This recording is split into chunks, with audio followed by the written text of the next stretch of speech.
Hi everyone, it's Katrina. Number 10. The North Pole Nazis. The remains of a mysterious German base from World War II have just been discovered on an island not too far from the North Pole. It was discovered by a team of Russian researchers, an old weather station nicknamed Schatzgraber by the Germans, which translates roughly to treasure hunter. It was built by the German military in 1943 in the isolated Franz Josef Land Islands in the Barents Sea. The base was in such an isolated place that it was mostly forgotten about. These islands are covered in snow and ice, and the last time anyone visited was in the 1980s. The Russian researchers only went to the island because they wanted to find this mysterious base and document it for the first time. And luckily, they arrived during the summer when the Arctic was exceptionally warm. The lost Nazi base was free of snow and ice, which made it easy to explore.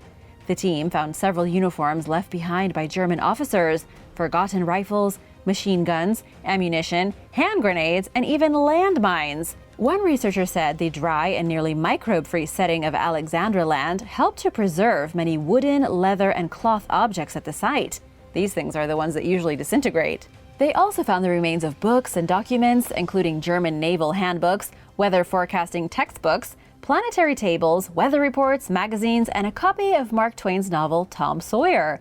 It's believed that about 10 German meteorologists were stationed on the island between 1943 and 1944. Then the island was abandoned, and the scientists were carried away by a U-boat, leaving the place deserted.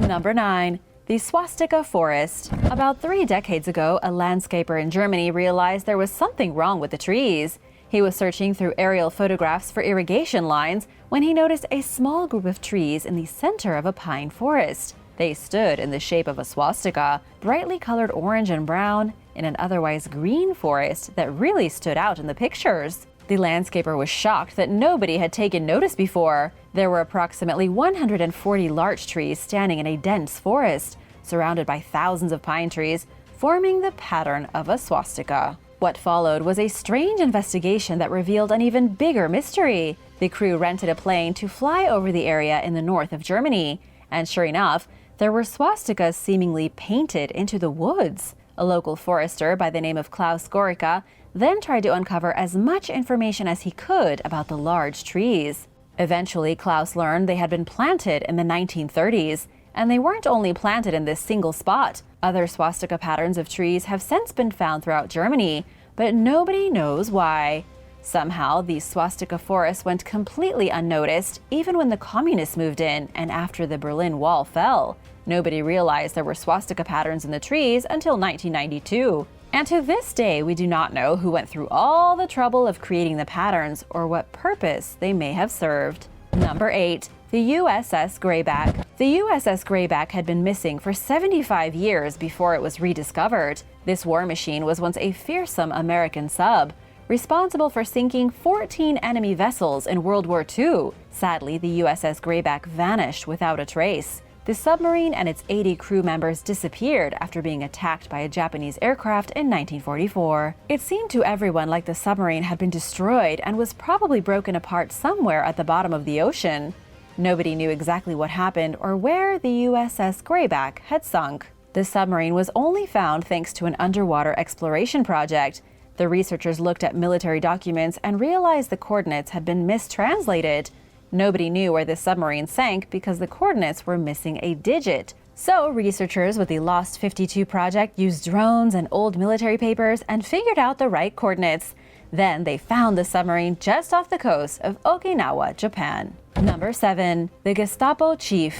Heinrich Müller was the Gestapo Chief, one of the most senior members of Adolf Hitler's Nazi Party during the war. But for a very long time, nobody had any idea what happened to him. The man some have called one of the evilest people the world has ever seen. Born in 1900 and decorated in World War I, Müller became a policeman before Heydrich recruited him for the SS and Gestapo. Heinrich Müller was in charge of the Gestapo secret police and was last seen leaving Hitler's bunker in Berlin the day before Hitler died in 1945. Heinrich Müller was never captured, and when the dust had settled and the war was over, there was no evidence that anything bad had happened to him. There was no proof he had died, nor any documentation he'd escaped to South America like so many of his comrades. Professor Johann Tuchel claims he's discovered proof that Heinrich died in Berlin in 1945. Johann says he was buried in a garden at the Luftwaffe headquarters before being transferred to a mass grave in a Jewish cemetery. He reached this conclusion based on a gravedigger's account of burying a man in a general's uniform back in 1945. Johann was able to trace the military decorations discovered on the body to archives in Berlin. He then matched the documents and military ornaments found with this mysterious body to Heinrich Müller. And so, after nearly a century of speculation, it turns out the master of the SS may have died at the end of the war with his boss, Hitler. Dieter Grauman, chairman of the Central Council of Jews, commented it was an outrageously bad taste that a brutal Nazi sadist should be buried in a Jewish cemetery. It's an insult to the memory of the victims. But because Jewish religious law forbids exhumations and it would be challenging to identify one body among the thousands buried there anyway, the mystery over Mueller's fate remains. Number 6. The Battle of Los Angeles. On the night of February 25, 1942, the Battle of Los Angeles was fought. It was by far one of the strangest and most mysterious battles of the entire war. It was only weeks after the attack on Pearl Harbor, and America still believed that an attack on the continental United States was coming. On December 9th, there were even reports of aircraft approaching the U.S. shore, which caused massive invasion panic in New York City. But that December report was a bunch of nonsense. Inexperienced pilots had mistaken fishing boats and whales for Japanese submarines. Tensions were high and people were scared. Then, on February 23rd, a Japanese submarine did indeed surface just off the coast of Santa Barbara. It even shot a couple of artillery shells at an oil field. And even though there were no casualties, it was the first time the mainland U.S. had been hit by an enemy shell. Just after 2 a.m. on February 25th, radar showed what appeared to be enemy contact just off the coast of Los Angeles. Air raid sirens blared, a citywide blackout cut the power, and troops were stationed at anti-aircraft guns and searchlights lit up the sky. At 3 o'clock a.m., they started shooting. Unidentified objects were buzzing through the sky over Santa Monica, and troops unleashed an unprecedented hailstorm of gunfire. The problem was that they weren't shooting at anything. For several minutes, these machine guns sent bursts of shrapnel into the sky, but there was nothing there. Over 1,400 rounds of anti-aircraft ammunition had been pumped into the atmosphere, yet there had been no enemy attack. The battle was a false alarm. There were no Japanese aircraft, but many witnesses said there had been unidentified flying objects in the sky. Shortly after the incident, many news reporters said it was fitting the event had taken place in the home of the film industry. In an article from March 1942, the New York Times wrote that as the world's preeminent fabricator of make-believe, Hollywood appeared to have played host to a battle that was just another illusion. What do you think the soldiers were shooting at on that day in 1942? Let me know your thoughts in the comments. And now for number 5. But first, I want to give a big shout out to Isa Chan and Alan Slavens. Thanks so much for watching and supporting Origins Explained. If you are new here, be sure to subscribe for more videos about mysterious history. Number 5. The Secret Auschwitz List. Historians recently uncovered a list of 17 British soldiers hidden in a bunker at the Auschwitz concentration camp. It was one of the largest concentration camps in Nazi-occupied Poland, where more than 1 million people died. The list was found during routine preservation work at one of the most disturbing death camps ever built. The mystery is that experts can't figure out what exactly the list was meant for. There are 17 British names, but it's unclear who they were exactly. Some historians say they were former Jewish prisoners of war who were sent there to die. Others say the 17 soldiers were part of an elite British SS division that fought alongside the Nazis in World War II as traitors to the British Empire and Allied forces. Unfortunately, we don't have any concrete answers. It was a Polish historian who found the document,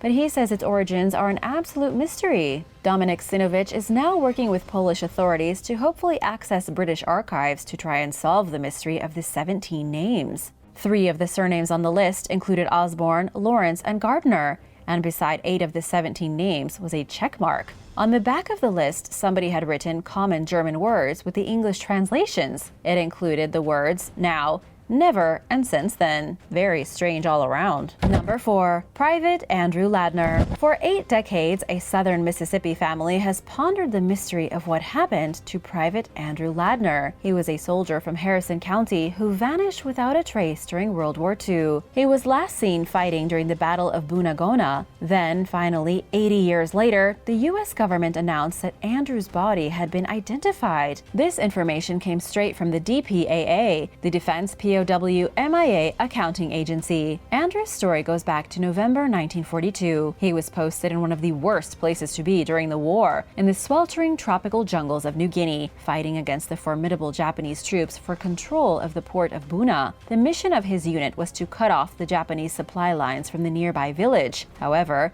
the 30-year-old soldier went MIA in the middle of the mission and was never found. It was a group called the American Graves Registration Service that spent years looking through the battle sites in New Guinea for the remains of American soldiers. In 1950, they declared Ladner non-recoverable, but his remains had been found in 1943. He had been buried in a temporary cemetery. Then his body had been moved to the Philippines and buried in a cemetery there in 1949. It wasn't until 2016 that the government finally traced the mysterious journey of the soldier's body and gave his family some closure. Number 3. Pippo. The Germans occupied northern Italy between 1943 to 1945. During this time, many of the Italian people lived in constant fear. The villagers were afraid of Allied bombardments, Nazi fascists raiding their villages, stealing their food, and they were afraid of starving. But the people were also afraid of a mysterious aircraft that came to be known as Pippo. Nobody knew if this aircraft was German or Allied. They didn't know if it was a single engine or a twin engine. They also had no idea if it dropped bombs. However, Pippo was a terror in the sky, a nocturnal phantom that never actually killed anyone, but instilled fear in the local Italian villagers.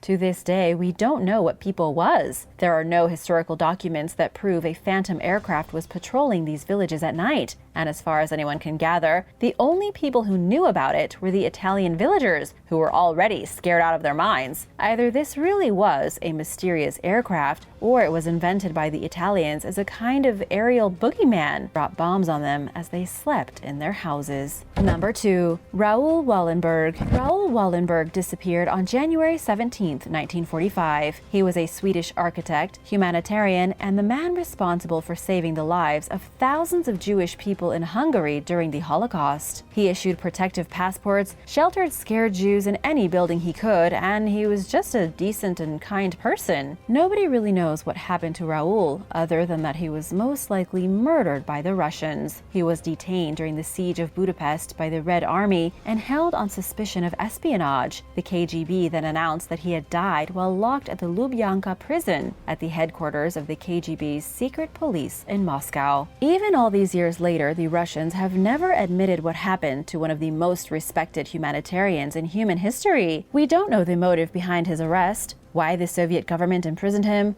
or what his ties to the United States intelligence were. What we do know is that he saved the lives of about 100,000 Jewish people. He was also the second person in history to be made an honorary citizen of the United States. He is also an honorary citizen of Canada, Australia, the United Kingdom, and Israel named him one of the righteous among the nations. And yet his death is one of the biggest unsolved cold cases from the war. Number 1. Wartime Graffiti. Polish historians recently solved the mystery of wartime graffiti at a mansion in Essex. The graffiti has been a source of much speculation for about 80 years. Scrawled in sloppy handwriting inside a walk-in storage closet at the Audley End House is graffiti left behind by 6 men. The house is a 17th century mansion in the UK and was used for training exercise during World War II. The men who left their graffiti inside this closet were Polish Special Forces soldiers sent to the mansion as part of a rigorous training exercise. It's already public knowledge that the estate was used for assault training courses during the war. It was here where soldiers trained in underground warfare and on how to conduct special missions behind enemy lines. It's just that the 6 names left scrawled into the wooden room have never been identified until now. But finally, we know who these guys were. These 6 men completed their training in April 1944. They had been part of a specially selected group of soldiers sent to the mansion to be trained as paratroopers. Their mission was to be dropped behind enemy lines in occupied Poland and fight the Nazis from the inside. One of these men has been identified as Franciszek Socha. He finished his training course at 29, and his first mission was to parachute into France and steal a specimen of the Nazis' poisonous gas. However, he was captured by the Gestapo. He made an escape by leaping off a moving train, then getting involved with the underground local resistance, and finally making his way out of the country on a British submarine. Thanks for watching! Remember to hit that subscribe button, and I'll see you next time for more videos like these. Bye!